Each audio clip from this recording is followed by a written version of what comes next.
welcome to Ink Ember, a celebration of local writers. Tonight we're just having 5 amazing writers share their work with me tonight. So, again, if you need more, which you do, I think you need more cookies and cheesecake there on the table, so please help yourself. So, to get things started, Seth Fox is a husband, dog dad, bookworm, and food banker, whose prose poem titled Mesquite was recently published in the Hamilton Stone Review. Please welcome Seth Fox as he reads All That Road.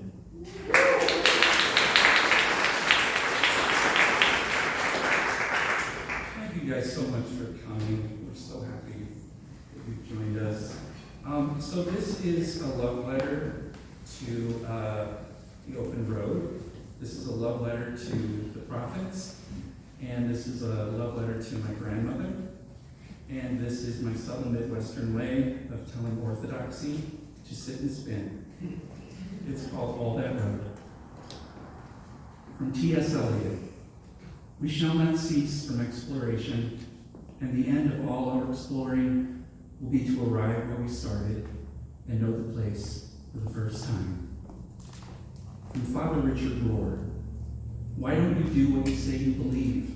The prophet invariably asks. And from Jack Kerouac, walking on water wasn't built in a day. I hitched a ride with Jesus just off the I-33 at Amos Avenue. He said he'd take me as far as I could go, and that worked for me, so I climbed in. A pine tree air freshener, scentless and sun-bleached to the color of salt, barely swayed from the rearview mirror as Jesus pulled back onto the freeway. His El Camino was a smooth ride. I asked if I could go through the glove box to see what a guy like Jesus kept there. He said he didn't mind. He wrinkled his nose when he smiled. I told him that surprised me. Jesus asked why. I said I'd never thought of him that way, doing usual things like wrinkling his nose when he smiled or humming along to the radio like regular people. I thought I saw him shake his head, maybe roll his eyes. Inside the glove box, all I found was a paper straw and a beat-up copy of Gideon's Bible. Jesus pointed out that we were coming up on Chicago. I asked if he'd been there before. He said he used to catch shows at a place called Wisdom Bridge, but he'd heard it had closed since his last visit. The neighborhood, he said, had a bad reputation. Dodging imaginary bullets, patrons sprinted from their cars to the lobby doors as if caught in the rain without umbrellas, a scene that played out in reverse after curtain call. High crime rate, Jesus said, though he'd never seen a trace of it himself. He likened fear and gossip to air pollution, said both could kill everything, from a spider to a neighborhood. Something caught in his throat. I thought he might cry. His melancholia faded as the shores of Lake Michigan came into view. Jesus said he needed some quiet time out on the water and asked if I'd be cool hanging on the beach while he did his thing. He'd build a fire to keep me company, he promised. Of course, I told him. You're very kind.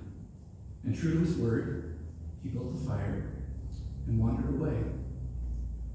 He came back at dusk, stoked the dying fire with a word to the embers, and pulled a warm jug of wine from inside his pocket. We told ghost stories. Jesus threw in a few dad jokes. He asked if I knew any Jerry Rafferty or Steely Dan tunes. Of course I do, I said. And by the time we'd finished belting out Deacon Blues, Jesus had lost himself in the fire. For an hour he gazed, and I'm good with quiet, so I didn't mind. An hour passed before Jesus said, not to complicate him, out of nowhere, as if answering a days-old question. I'm a simple man, he said. I like making people smile. I picked you up back there just to see you smile again. And as he spoke, I noticed a dried glob of freeway tar on the bottom of my shoe. It had sealed a hole in his soul, and I wondered how long it had been there. We slept on opposite sides of the fire. I watched Jesus sleep for an hour or so. What a beautiful man. There was sadness on his brow. He snored softly, and with each in-breath, the fire crackled. I fell asleep whispering his name, certain I'd seen him wrinkle his nose, as if smiling in a dream. We drove out west of Denver, and Jesus pointed out a man at the crosswalk, said he was the first real cowboy he'd ever seen. I asked about famous cowboys. Did he know any? He said, yeah, a few, but none like this one. Should we give him a ride, he asked. Sensing my jealousy, Jesus flicked my chin with calloused fingers as if to say, but not now. Now is our time. The light changed. We drove through the night until morning revealed folds of desert on all sides, stark and bare, desperate for a touch of green. Vegas was 30 miles away. Jesus said he knew a breakfast spot that I'd appreciate. The waitresses wore blue eyeshadow, cracked their gum, and carried pencils in their hair. Will they call me hun, I asked.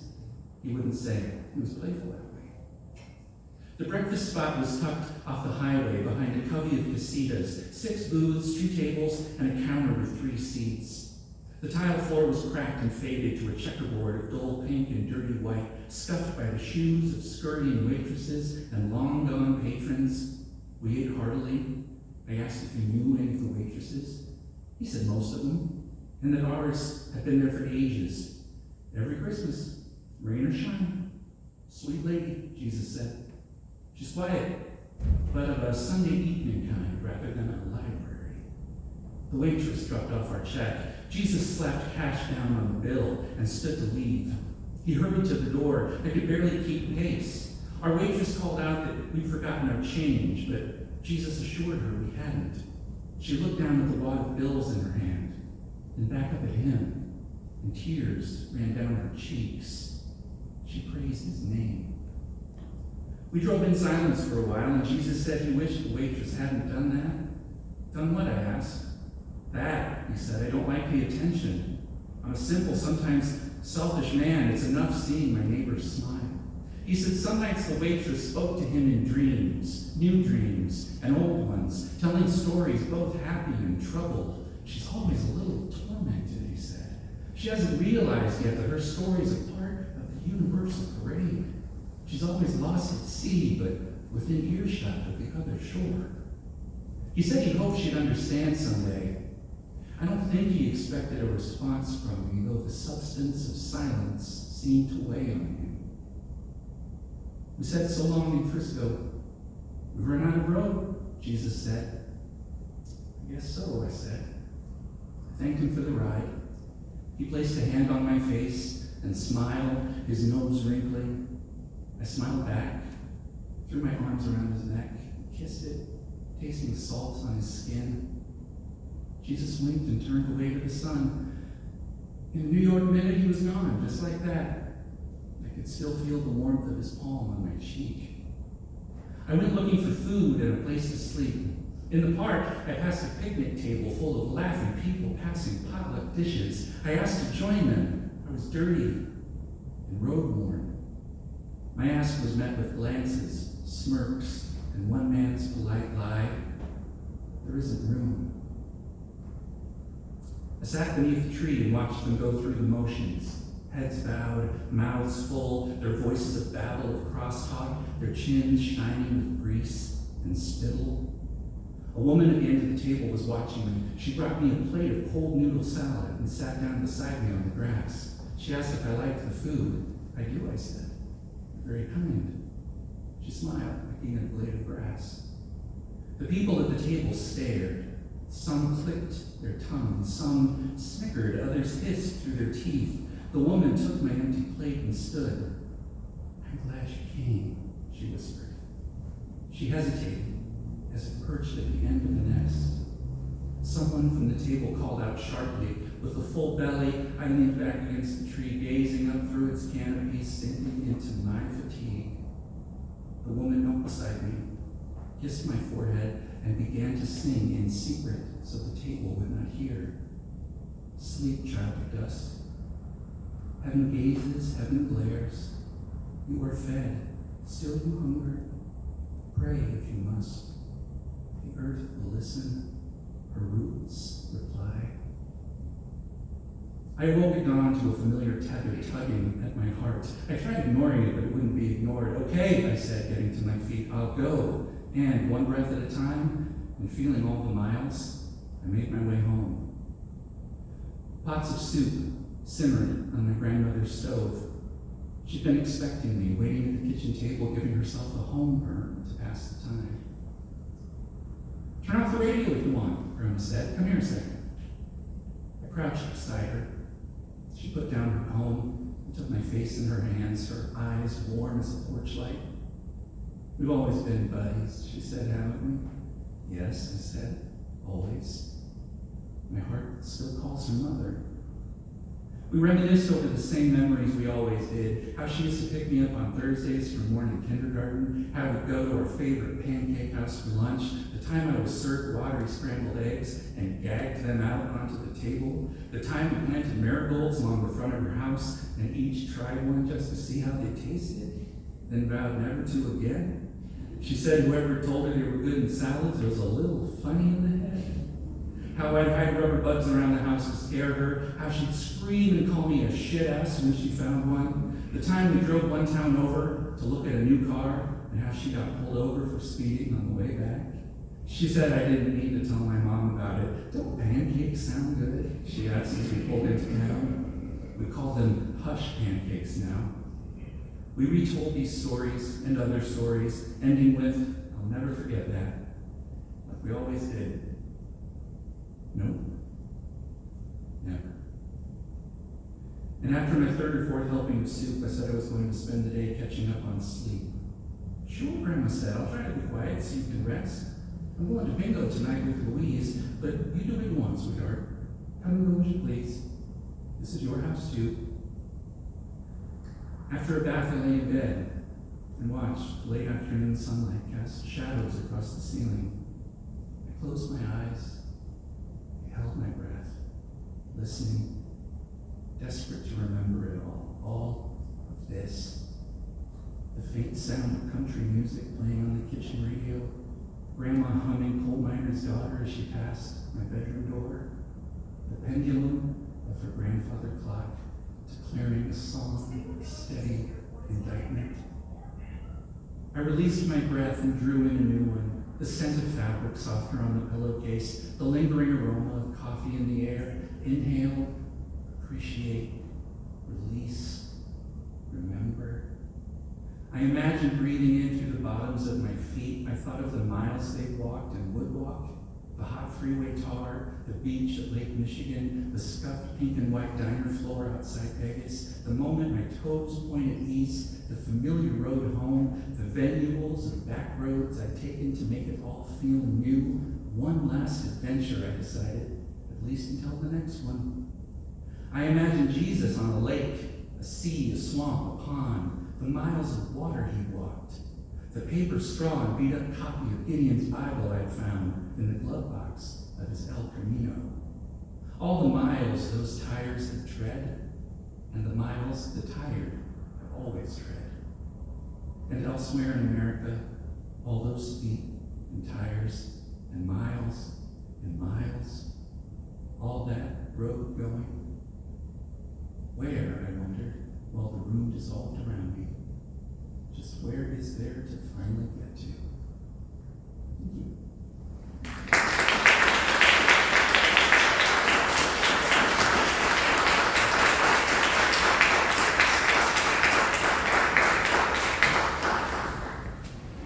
Thanks, Seth. My name is Travis Wilcox, and Seth is my husband. Brooke Wiese is a current student in the MFA in Creative Writing program at UNO. She sprouted out of the ground in the Midwest and writes to lay down roots somewhere. She currently lives in Omaha with her husband and 2 cats that are surely plotting world domination. Reading of Ossuary Oblations, please welcome Brooke Wiese.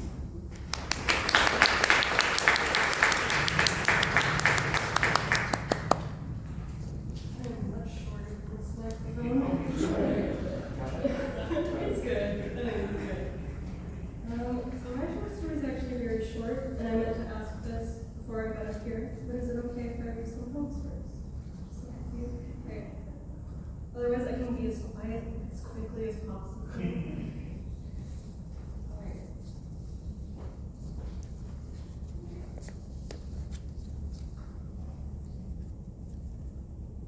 I walked in muck.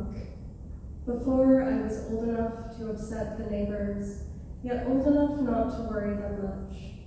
Unnoticed, untouched, uncaring, I trekked that murky stream that tumbled through thresholds of our yard and others, collecting snails the size of ladybugs, waterlogging shoes, never slipping on the stones, the only place I knew bounds.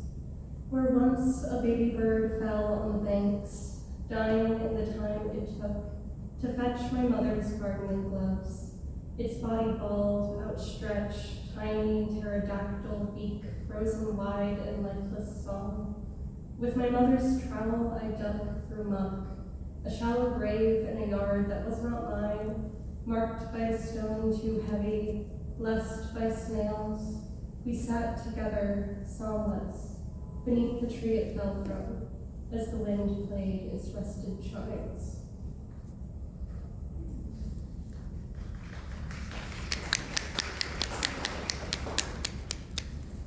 These are all kind of nature. To shave the scales off butterfly wings.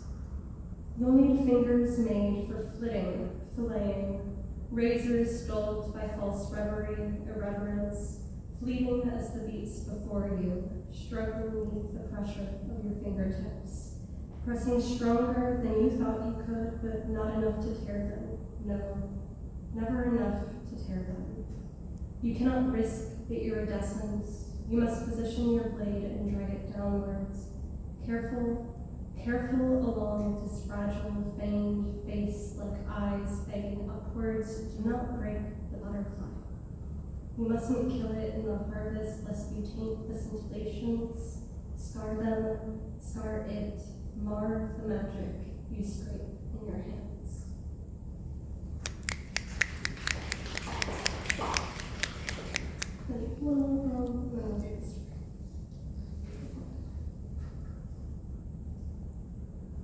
This one's just called The Spoils.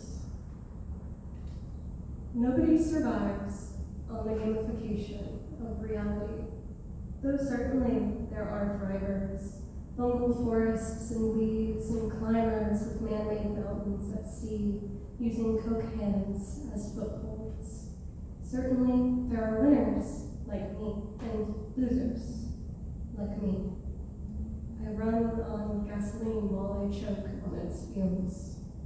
We play the most sarcastic game of sorry, store trivial pursuits of somethingness, and they'll tell us life is a game, played against the world, win. They do not tell us when we have won, have hoarded and rewarded and toasted ourselves. We might struggle to find rest in the silence of the world gamified, in the peace of ravaged farm fields, burnt forests, expanding deserts, swaths of houses empty and torn, because we decided that our winnings could be garnered from the earth's defeat.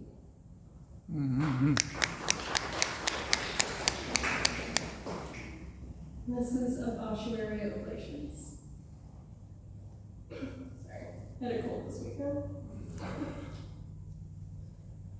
Grandma whittled her bones until they were dust.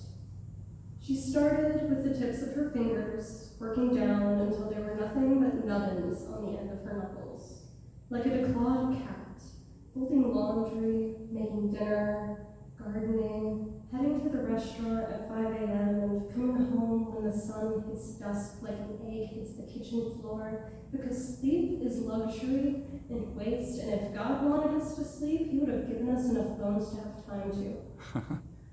Her bones sizzle in the deep fryer with frozen fries and pickle chips. My brother whittled his bones more slowly. He hunched his back over a desk too short, grinding his knees against its sandpaper underside. He used a pen to etch numbers into his scaphoid, radius, metacarpal. His ulna was a tapestry of overlapping grant proposals, barely indented but chipping away faster than steel-beaked birds on mountains of soapstone. Most whittled faster, the way a car crash could break a butterfly, bones so pulverized they became heads and crooked necks waddling on shoulder blades at the bus stop, carrying the handles of their toolboxes in the gaps of their teeth. I know most of them were just unlucky, one way or another.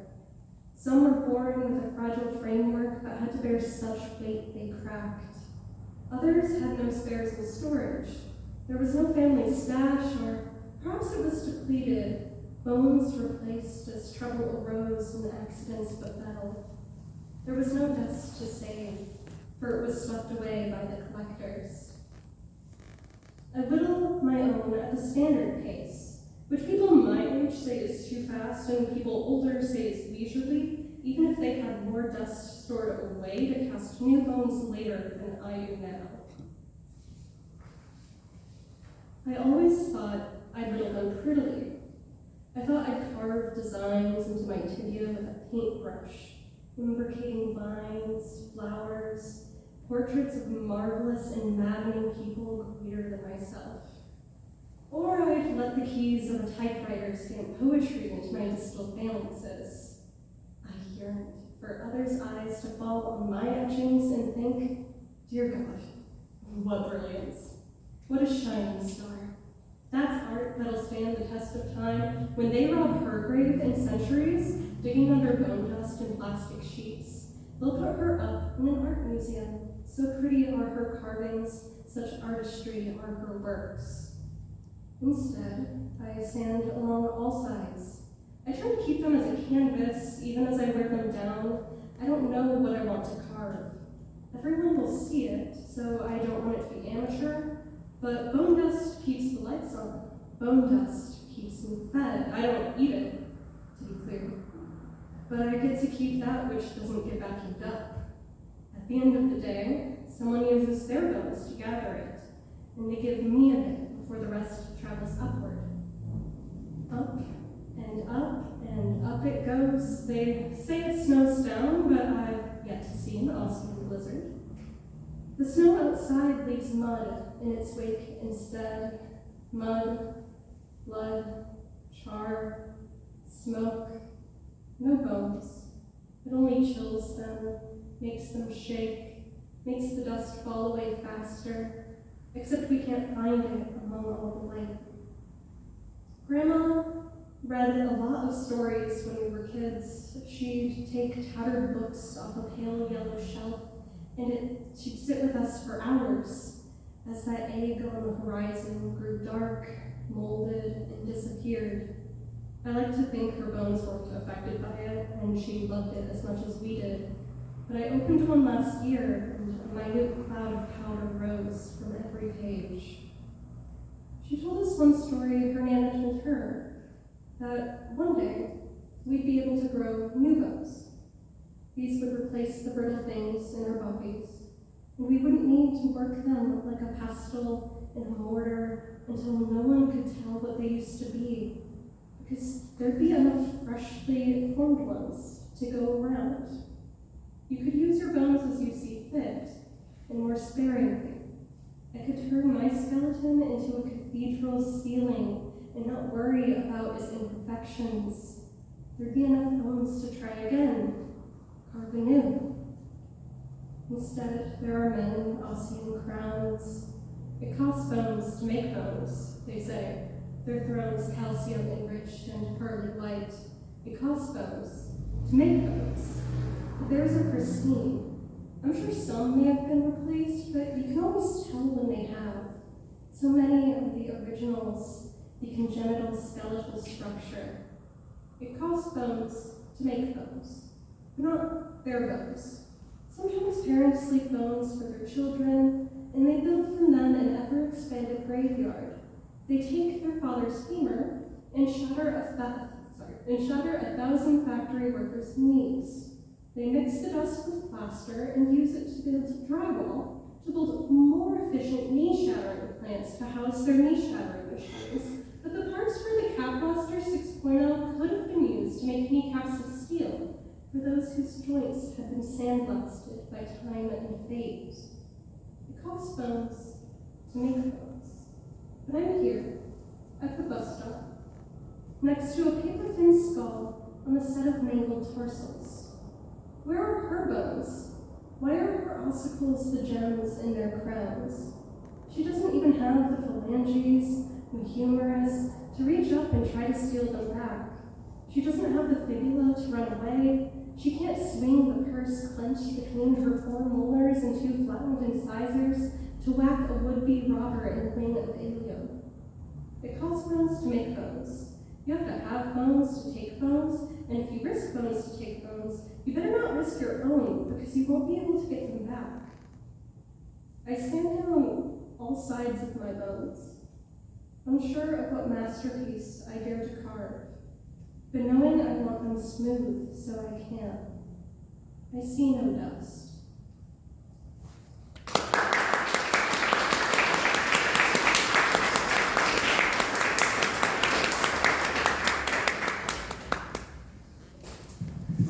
Thank you, Brooke. Tonight is a food drive for the food bank for the Heartland, if you're curious. If you feel moved to, please scan the QR code on the back of the program and go make a generous donation for our neighbors in need. All right, Pete Miller is a poet who works in street outreach here in Omaha. He has a micro-chap out of the Rinky Dink Press, and he co-edits the online poetry journal, A Dozen Nothing. Tonight he'll be reading a variety of poetry selections. Here's Pete Miller.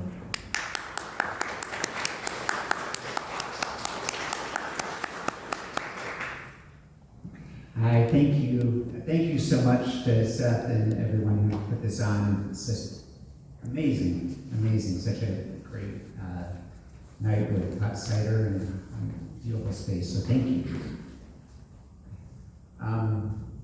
So yeah, I'm going to read some poems that starting off inspired by some of my work in street outreach. Self-disinterment. Reanimated by that need to seek repair, by one more attempt at pretended respect, mouth shut, shirt tucked in your very skin, by the need to shiver mom and dad's concrete stoop until a faintly echoed nobody's home finally proves your knocking was always disembodied. Left nowhere to curl up but far in the back of that last gasp van with its scant remaining white now appearing as a mere blemish to the rust. A van that never quite thaws, never quite goes, never quite stops, keeps rolling imperceptibly, even after the cops pull it over to bisect again that cardboard sign they insist locks the back window. Eat me, USA. Never considering that remaining mess of you and your quivering chronic deficiency of quit even worth bothering their dog. This one's called the Winter Solstice Memorial. So every year on Winter Solstice, they have a memorial for unhoused folks who died that year, and it's always longer than it should be. A Winter Solstice Memorial. Surely this one last ghost would hover over the floor's crushed cups, butts, scalded scratch-offs, but for the drag of 2 muddy red hoodies. A white ponytail so ice-chunked it's beyond even Ms. Goodhart from the salon, who Wednesdays unpacks her immaculate clippers, Bible tracts, but this evening saws away a yellow sheet cake he's thumbing down, grinning, toothless as December. Now an unstrummed guitar creaks a hymn cracked through with love as the worked window adds its whistle. One candle awakens its sister. Another, the sun in diaspora scattering, dying somewhere deep in each eye of the cherished meek. So many eyes dragged shut by interior shadows, names dispersed to never be gathered from the darkness they've yet to realize they've become. Goodhart doesn't drop the cake. it jumps. Rent day at the Mary Rose. Not that usual brawl. Just a washed out hush in the hall, the tide gone, life again some salvage job. What might cram this stank suitcase he tourniquets, his only belt? His pockets dumped at their heavy, nothing much, so his pants don't drop right into the street, already churning white, sinking deeper, the rush of the neighborhood in pieces. He gives sick worry to his reflection in a plate glass window, and then sees his face replaced by a little girl's. It's a ballet studio. She gives this shy, one-hand clapping wave and shows off her pirouette, so confident and wrong and perfect. He high-fives the glass and makes her jump back. And in his grin and all that's missing, she disappears completely. But he knows she has already shown him the way out. If even simple twirling has rules that can be so easily ignored, why wouldn't drowning? He lies down in the sidewalk's stream, ready to learn.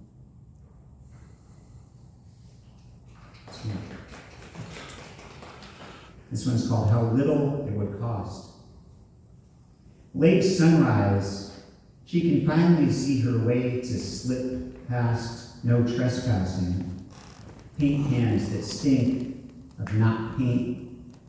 Rooms piled, teetering with all that's turned to nothing through forgetting. Mirrors tilted across from other mirrors, but indirectly a warning against the infinite, pausing to wink. In the once kitchen, one corner's orange pulsing isn't quite there until she scorches fingers on the coils of an electric heater, which confuses. She saw the dead meter until she spots the black cord stretching out the window off across the snow-covered back lawn towards another cord and another, off towards some place's promise of someone keeping warm enough conscience to save her.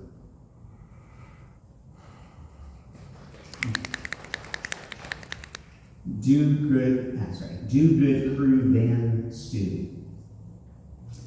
3 mouthfuls cold, 1 chunk that won't chew through, even hours later leaning against a beautifully defaced Confederate. Too dark to read the abandoned copy of Not Afraid of Life. Just dark enough to dedicate a sore-jaw prayer to the doctor who hatched his gut but wouldn't meet his eyes. The cop who didn't book him but pulled over to get the fuck out far past where any buses run. And the moon, and the wind, and everything laboring to feed him just enough to never feel full. This damned life force that keeps him grinding towards another dawn's bitten tongue puzzle. What's in it for whatever it is inside that won't just spit the meat out already? Let him drop to his knees and paw the dirt 6 feet over himself. That instead insist he keeps swallowing nothing but the hurt it takes to keep his name. Dr. O's in a bad mood. Diagnosis? Deserves it. A chronic case of let go the wheel, of locks rekeyed by legalese, of cannery, chicken plant, cannery, arthritic roughness, of pancreatic tail obscured by bowel gas shadow, of all bull, no pizzle, of unwanted even where shadows stalk moonlight across trackless gray snow, of only emergency contact, Frida, of friends of the friendless, that full course of zilch, ineffective, still negative for dignity, still positive for a perversely wind-firm, clinging always one goddamn rung short of expiring. Brazen grain scabies, benighted, bent to breaking, chronic echoes stuck in the stethoscope, old-timers exposing tumorous potatoes to hairy boxcars, wine weeping continually through kidneys to filter out Jesus, and Jesus just laughing that shallow clatter of the reddening bedpan. This one's not about that stuff. This is about getting older. So, and being offered the senior discount, which is a poem. And this is written a bit younger. I think I'm legitimately eligible for the senior discount now. At the time I wasn't. When mistaken for deserving 10% off a shampoo that vows to volumize my flat brown but whitening ditties of no tone, that to brush is to try to usher a crowd already crowd-surfed out the door, I don't resist. Instead, I ask this teen cashier to throw in some stooped muttering, and enough regret people think it's for did, not didn't, even though I didn't, having rather not. Having danced the way I danced, a snake trying to keep its pants up with only weather, rarely dared the floor. Thus these life delays. Thus this being a father looking at desperately treadmilling himself thin as his feet, if he's to make it to April, to graduation, maybe a wedding, but keeps stuffing sloppy burgers. Who the more water he drinks, the less sense the I Ching makes until it asks him to endure like an oyster cracker in the chowder, a head cold, a widow. Who fears another Christmas when the idea is to have enough 6-year-olds performing alongside the symphony, shouldering instruments that leave them stranded in stage lights, as though in snowdrifts, so the grandparents flush away, then the parents. A clear path into the icicle in your eye light of leaving a matinee, that wiry light in which I've never achieved the status of aged but eminent punk, or even the ever mothy or goth, but just the one who slips an icy patch, hoping to save on ibuprofen, a frozen, left alone season of one. Thank you.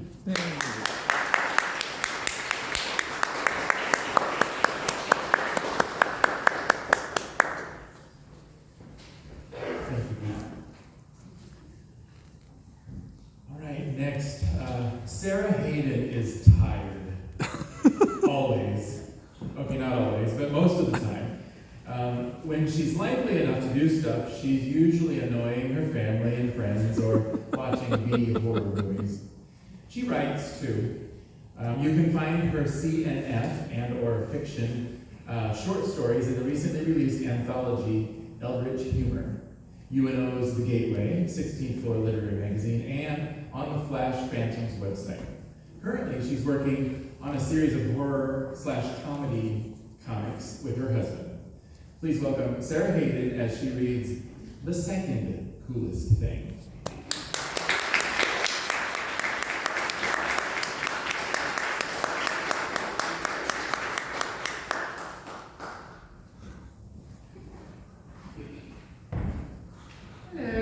Hello. So this is a story I wrote. It's kind of based off of a painting my dad made back in the 80s, 81. And based off of him a little. He was a lot meaner than this. The second coolest thing. And it jumps around in time. So 1981. The artist stood hunched over the kitchen table, staring at the partially finished painting. A Winston hung from his lips, ashes moments away from falling to the wet paint. He took a last drag off a dying cigarette and snubbed it out into the overflowing ashtray. He grabbed the last beer from the fridge, popped it open with a fizz, and took a large gulp, and stared at his painting. His eyes went fuzzy. The alcohol was finally kicking in. He quickly downed his beer and let out a deafening belch. He crushed the delicate center of the can and threw it onto the growing metallic pile on the floor. He grabbed the paintbrush from the mason jar filled with stained water, dipped it gently into the raw sienna acrylic, and began to work. 2022. I like it up there. It's where we had it in our old house, Laura said. Wasn't it in the basement for a while too? Hannah asked. Oh shit, I totally forgot it was in the basement for a little bit. Laura and her daughter Hannah sat at the top of the stairs in their new home looking at the painting Laura's dad had painted when she was little. Stained with age and years of cigarette smoke, the brown horses running on the beach felt a little out of place. The rest of the house was filled with vibrantly colored artwork and photographs. Hannah wondered why Mom was so hell-bent on keeping this painting. She hadn't heard much good about her grandpa. He died when she was a toddler. Hannah had never met him. Laura had told her that he hadn't been a very kind man, but he had softened with age. But even at the end, he had still been a hard drinker with an underlying rage that she wanted to keep her daughter away from. You sure you want to keep it? Hannah asked. Yeah, I want to keep it. Dad mostly sucked, but he was hard to hate. And look at it, it's pretty damn awesome. It feels kind of like proof that there was something beautiful in him too. Plus, I think it may have been one of the reasons me and your Auntie Court became friends. Okay, we'll leave it there. Hannah put her head on her mom's shoulder and they sat together admiring the painting. 1994. Tonight was the night, Laura's birthday party. Every kid in her 7th grade class had been invited. Laura had decorated the basement as close to how parties looked in the magazines, hanging up warm amber Christmas lights, shining gold streamers, and balloons to create a cool party look. Well, what she hoped was a cool party look. This was her first actual party. She took down her sister's heartthrob boy posters and hung up Pearl Jam and Smashing Pumpkins in their empty spaces. Laura looked at the painting her dad made. She loved it. The majestic horses running on the beach reminded her of Black Beauty. The book she made her mom read to her all the time when she was little. Her dad hadn't even read it to her once. It took him 2 weeks, but he did finish it. She stared at the painting for a few weeks and decided she would keep it up. Laura knew the basement would be a good place for a party. This had been her sister's room before, but Beth, her psychic friend, not actually a psychic, had convinced her that the attic had more positive energy than the old brown wood paneled basement. Her sister told her that being closer to the sky would align her chakras or something like that. Chakras or not, the basement was now available to Laura. So she borrowed her brother's boombox and some cassette tapes so they could have popular music for the party. Not that she knew it was popular, she had to ask her brother. Laura didn't really enjoy the modern stuff. Though she loved music, she wasn't sure that the other kids from her 7th grade class would understand her appreciation for icons like Janis Joplin, Tina Turner, or Joni Mitchell. A shy girl with no friends, Laura had lost herself in books. Running from the law with Pony Boy or hiding from killers on Fear Street, she didn't feel the need to get into what was popular. But tonight was different. It was so important for her to look cool. 7 o'clock, time for the party to begin. Jeremy by Pearl Jam flowed from the speakers of the boombox. Laura sat on the folding chairs and munched on a carrot stick, waiting nervously for her guests to arrive. After she convinced her parents to let her have the party, her mom agreed to make punch and snacks for the guests. Laura prayed the other kids were okay with fruit and veggie trays only. She had begged her mom to let her have chips and normal stuff, but it was a hard no. Her mom had barely allowed the overly sugary punch. Hell, she was lucky that her mom was letting her have this party at all. She slowly chewed on her carrot stick and waited. 7:30, no one. 7:47, still alone. Her fruits and veggies looked even more pathetic than before. Laura gulped back the lump in her throat and stared at her brand new Chuck Taylors. The cassette tape had long stopped, and she didn't bother to flip it over. 8:13, she waited in silence. 10 more minutes, she thought, that I'm giving up. Then at 8:27, the doorbell rang. Her heart racing, she rushed over to the stereo to flip the tape. When she heard the door at the top of the steps thrown open slowly, the old wooden stairs began to creak with the sound of a single pair of feet cautiously descending. Laura, who had been expecting at least a small group of people, immediately lost hope. Not pressing play, she stood up from the boombox, looked towards the stairs, expecting her brother to come down and tell her the person at the door was his girlfriend and he needed some alone time in the basement. Dropping her head, she turned and began to fold up the chairs. Hey, Laura, said a small voice. Laura's head shot up and she spun to see Courtney, the new girl from Indiana or Iowa. She couldn't remember which. She just knew it started with an I. Courtney looked as nervous as Laura felt. She was dressed in an oversized flannel shirt, that looked like it belonged to a massive lumberjack. The shirt was wearing her instead of the other way around. "Hey, Courtney, thanks for coming." Laura, about to tell Courtney she could go home, when she saw the corner of a book poking out of the sleeve of her flannel. "Did you bring a book to a party?" Courtney's face blossomed scarlet. Yeah, I'm not great with people, but my mom said I need to socialize, so I figured I could just read." "What book is it?" Laura asked. "That Was Then, This Is Now" by Essie Hinton. "I know, weird old book, but I love her stuff." "I don't think it's weird," Laura said excitedly. "Do you know she was only 16 when she wrote The Outsiders?" "I know, it's so cool." Laura smiled. "You want some punch?" "Sure, Courtney said, noticing the horse painting. "Wow, that's a cool painting. Right? My dad made it," Laura said and smiled at her new friend. 1981.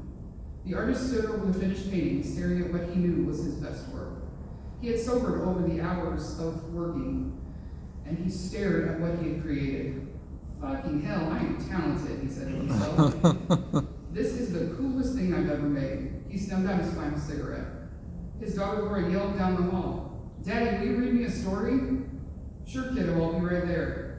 The artist gave his painting one last look. The second coolest thing. Thank you.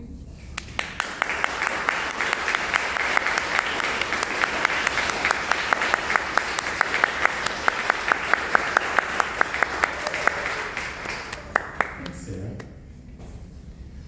All right, our final writer tonight is Wright. She is a Jewish author pursuing an MFA in creative writing at the University of Nebraska, Omaha's Writers Workshop, where she currently teaches as a graduate assistant. She holds a BFA from UNO's Undergraduate Writers Workshop and an AA in Liberal Arts from Metropolitan Community College. Reading Please Do Not Flush. Please welcome Wright.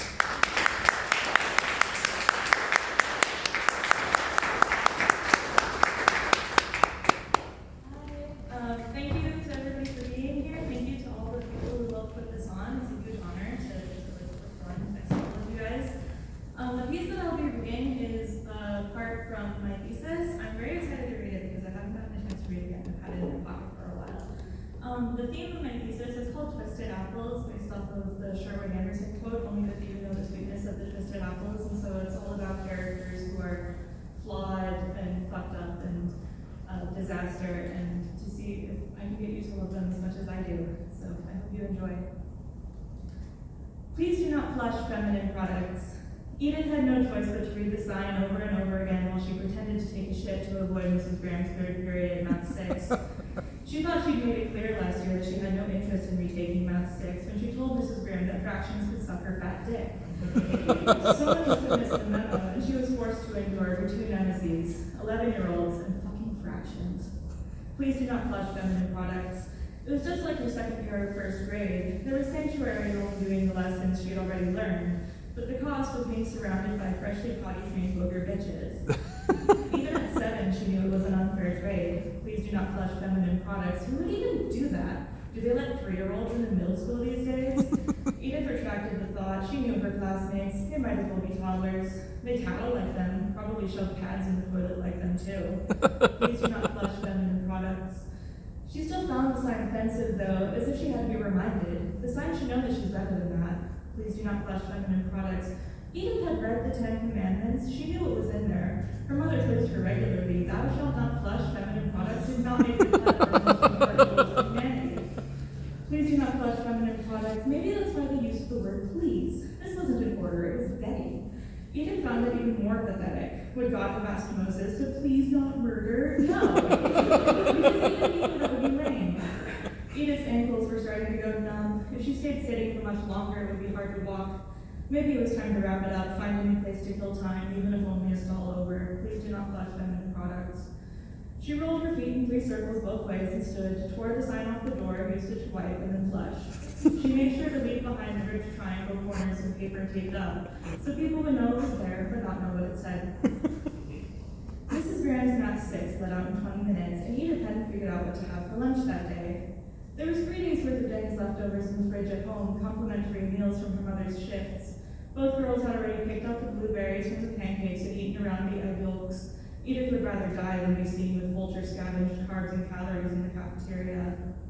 Yesterday, Edith was caught stealing baked potato chips and a milk carton from the hot lunch line by stuffing them in her bra because she overestimated the forgiveness of her hoodie. The lunch ladies would be on high alert today. She'd have to wait until at least Monday to try that again. In the past, Edith would punish herself for the sloppy shoplifting by filling a paper condiment cup with ketchup and licking doses of it off of her finger. She got a kick out of telling the other girls that it was a weight loss trick, that their fat asses could stand to learn it. Something about the vinegar helps with the bloating, my doctor told me. The thought of ketchup on her fingers today, though, felt piggish. She needed something to chew, and not mint gum from Brian Kirk's backpack, because mint on an empty stomach makes her want to puke, and what is the use of puking if there's not even anything in your stomach? The teacher's lounge had a vending machine that dropped vanilla wafers and Cheez-Its if you kicked it right, and if Edith was remembering correctly, the fewest teachers were on break this time of day. Yes, this sounded like the right move. Maybe if she was lucky, she'd pick up something extra that she could sell to a sixth grader for $2, and that would take care of lunch tomorrow. If the bathroom sign could see Edith's train of thought now, it would regret condescending to her. Edith is actually Edith Jr., after her mother. She considers it her biggest secret.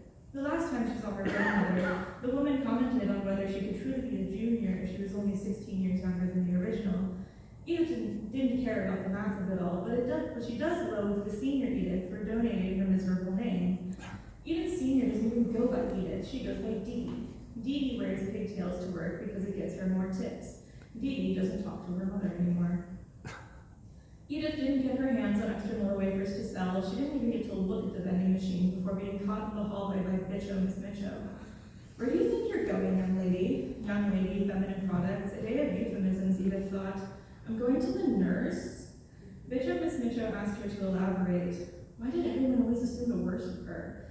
I got my period, Miss Mitcho. I need to ask the nurse for a tampon because someone took the free ones out of the bathroom. That someone wasn't Bitcho, but Edith had heard her complain about the girls being wasteful of the shitty cardboard applicators. Edith used to leave them in drinking fountains where they could get swollen and take them out 2 periods later and dump them in a boy's backpack. Giving them to the boys was more rewarding because they were more likely to throw them at the wall or at each other. Girls would just quietly get upset and boring. Edith never got caught, though. She acted just annoyed enough by the boys to be ruled out as a culprit. If Bitcho knew this, she would at least be a little impressed. Maybe that's what the hostility was all about. Are you really on your period? Do you want to check? That's not an appropriate way to talk to a teacher, young lady. Literally, what do you want from me? Edith didn't have a full pass. Surely that would be Bitcho's next move, the smoking gun. She threatened to tell her mother whose fault it was if her jeans got blood on them. She threatened to tell her mother anyway, and rest assured her mother would go straight to the principal. Fine, be quick. Her threats didn't hold water. Her mother didn't even know what school she went to. Edith thanked the nurse for the tampon, promised not to flush it. That got a laugh. You're a sweet girl, Edith. Edith and the old woman also shared a name. Nurse Edith loved this. The real Edith could not think of a better confirmation that the name was for miserable old ladies. The real Edith made excuses to go to the nurse Edith at least every 2 weeks. She supposed she could kill another 5 minutes in the bathroom before Bitcho Miss Mitcho poked her nose into Mrs. Graham's 3rd period math 6 looking for her. She picked a different stall for her tampon alone time. Please do not blush, feminine products. The only good part of a cardboard applicator is that it can be peeled in a spiral like the ribs of a paper towel roll. If a girl was skilled, and Edith was, the whole applicator could be undone in one long piece like an orange peel. Please do not blush, feminine products. Okay, I won't. Edith left the cardboard spiral in the toilet unflushed. She wondered if anyone would be lame enough to stick their hand in the bowl, do the right thing, and take it out. Edith knew it would get flushed anyway because morality was not worth performing in a stall to an audience of none. That's why they had to put up signs to trick people into thinking their deeds were being watched. Perverts. Edith still didn't have lunch, so in 4th period she pulled the neck of her t-shirt as low as it would go and had a conversation with Bancroft that involved a lot of leaning over. You're so funny. How are you so funny? Isn't he so funny? Bancroft was not making eye contact. Perfect. I'm so hungry. Aren't you so hungry? I didn't even bring lunch today. Widened eyes, flutter lashes a little bit, and with jacket strings to bring his gaze back down once a little. So hungry. He offered to share his lunch with her. You're so sweet. Isn't he so sweet? Edith pulled the neck of her shirt back up for fifth period. For lunch, it would be lowered again. Grant Roth wasn't her usual meal of choice, but he was suggestible, which would get her fed. He was the boy who would laugh her when running the mile in gym class and ask if she was impressed. Edith walked the mile, so she did not give a shit. She knew that attention would come in handy, though, so on mile days in gym class, he was just the coolest. How does he do it? Edith and Grant Roth split a ham and cheese sandwich on dissolving white bread. Edith hated ham, every salty American bite. She smiled so big. Grant Roth's ex-girlfriend, Sarah F., sat one table over with her squad. Edith called them the Shade Committee. Her name was better because squads don't conspire the way those girls do. They were clearly discussing her, whisper, point, laugh loud enough for her to hear. Edith's mother taught her those tricks years ago. She was not impressed by these amateurs. A pulverized ham chunk got stuck in her teeth. The Shady Committee laughed, a little too loud, a touch too genuine. Grant Roth asked her a question. I'm sorry, what? It's illegal to not let me use the bathroom during class. Edith didn't know if that was true, but it worked on the 7th period music teacher more often than not.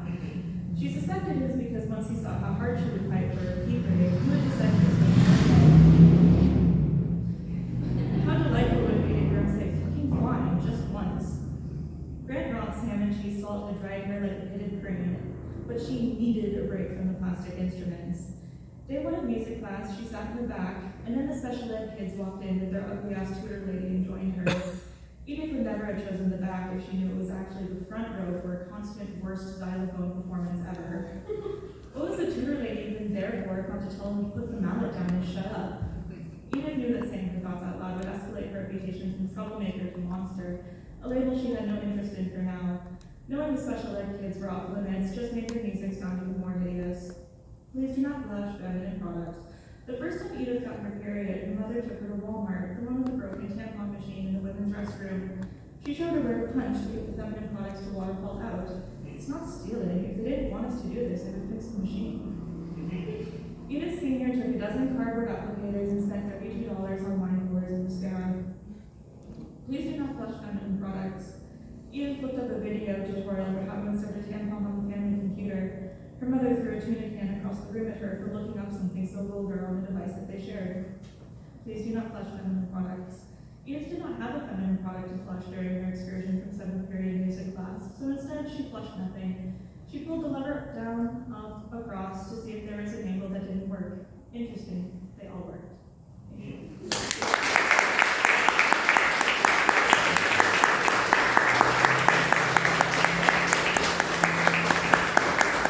Thank you for coming, everyone. We'd like to thank Bancroft Street Market and